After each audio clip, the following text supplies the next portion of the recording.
Hey, what's up? I'm John Salerno and welcome to Ride on Budget. In this video, I'm going over my list of the top simple modifications you can do to drastically improve a P3 Volvo S80. And while I have the V8 with all-wheel drive, these modifications are applicable to all the engine and drivetrain layouts the S80 was offered in. I've had my S80 a little over 5 years now, and it's been an awesome car. In that time, I've gained a lot of experience with it, and along the way, I've done some mods and tweaked a few things, all of which I think have really improved it. If I were to acquire a bone stock S80 today, these are the following things I'd do to it to make it perfectly dialed in. First off is adding Bluetooth compatibility. Now, these cars were manufactured originally in kind of a strange time technologically. Bluetooth really wasn't fully a thing yet. Luckily, these cars are wired with an auxiliary audio input jack that's located in the center console compartment towards the back wall of it. Next up is hooking up a GPS. If you've gone through the task of hiding all the wiring in that center console area, now you can do the same thing with the wires for a GPS unit, get everything tucked away nicely and have it turn on and off when you turn on the car. You can even use it for some backup camera compatibility, which gets me to the next thing. A backup camera is a great thing to have.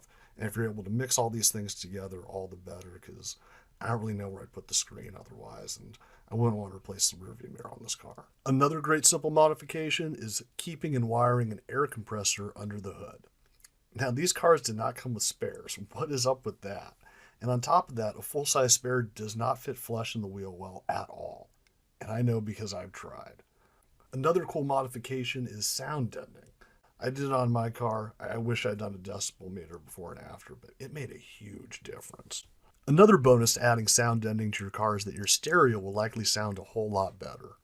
But honestly, these stereos, they still leave a lot to be desired, at least in my opinion. Now, I understand there was a serious sound system upgrade done by Dyna Audio was offered with these cars, but mine didn't get it, which is actually kind of surprising since it's pretty optioned out. Adding a sub and swapping out the speakers and tweeters in the doors will make a world of difference. So, you've done everything I've listed so far, and you're just rolling in true luxury now. Or your car already came optioned out and doesn't need any of those fixes. Or maybe you just don't care about any of that, and your first priority is the car's handling. And you know what? I respect that. Now, the car's handling is decent, especially if you have the throughway adjustable ride control. But I'll be honest, it still leaves a bit to be desired. These cars are not balanced with a perfect 50-50 weight distribution from the factory like some of the more sporty and often rear-wheel drive offerings from other brands. I forget the percentage distribution, but these Volvos are definitely really front-heavy. If you prioritize handling over acceleration, possibly maybe braking just slightly, and maybe overall efficiency, I have an interesting idea to share for a quick adjustable and easily removable modification. As mentioned earlier, a lot of these cars didn't come with spares. Maybe all of them. I know the V8s didn't. And then there's the issue of driving on the spare. So that's not happening, which leaves a wheel well in the trunk, more or less empty and without purpose. So why not fill it up with some sand? All you have to do is swing by Home Depot and pick up this next modification. Just get a few 50-pound bags of sand and load them up in your trunk. Then hit the road, toss the car around a few turns to see if you notice a difference. If you don't, just drive back to Home Depot, return the bags, call it a day. However, if you see the potential this madness may have, drive home, transfer the bags into smaller Ziploc bags, make sure to tape off the top so they don't pop open or leak, then start filling up that spare tire well to whatever you deem the perfect balance. Okay, so the sand did some magic, but there's still a bit of understeer. Or you're just not buying that BS. Either way, I get it. The next thing to do is get some 15mm spacers for the rear wheels. These not only make the car look a lot more mean in its stance, but also in my findings greatly reduce the car from understeer. However, if you do this, make sure to get longer wheel bolts to affix the wheels to the hub. You don't want a wheel flying off while driving. IPD, for those who do not know, is an awesome Volvo and now Subaru modification company located over in Oregon. They offer end-links for the sway bars on these cars. The end-links in the rear are super easy to install and definitely seem to be more robust than stock. The front ones seem to have a bit more heft to the factory ones too, and are also pretty straightforward to get on. The next modification is the addition of lowering springs, and I'm on the fence about these.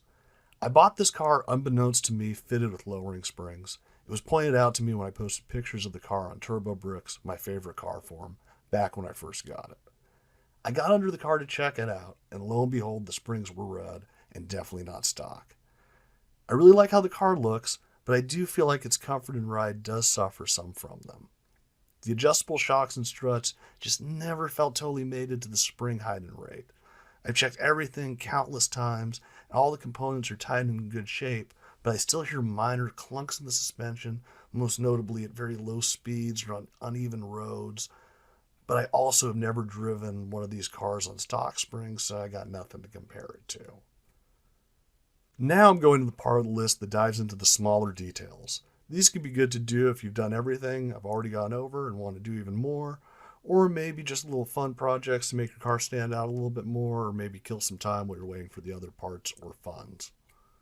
Inside the car, I've added these brushed nickel accent pieces. I think Volvo may have offered these little bits and pieces upgrades. Honestly, knockoffs can be found online too and look just as good. I also put in a set of racing pedals, and those are actually genuine Volvo. Another thing to consider is getting your car windows tinted. This maybe should have been higher up on the list. I got the car with tint already, and while I wish it was darker, I'm happy enough with it, just leave it as is. Next is the sunroof windscreen. These came installed in the later year S80s, but not in the first runs of them. This comes in handy if you like the sunroof open, but it does come at its costs too. Mainly its actual price. I forgot what I paid for mine, but I don't think that these things are cheap.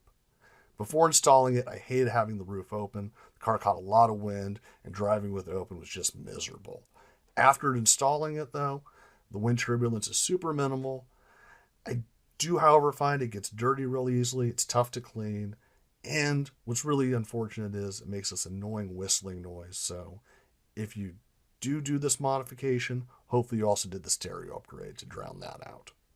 I'm also a fan of the rubber strip on the bumper. With the constant traffic that area sees, the strips seem like a good call.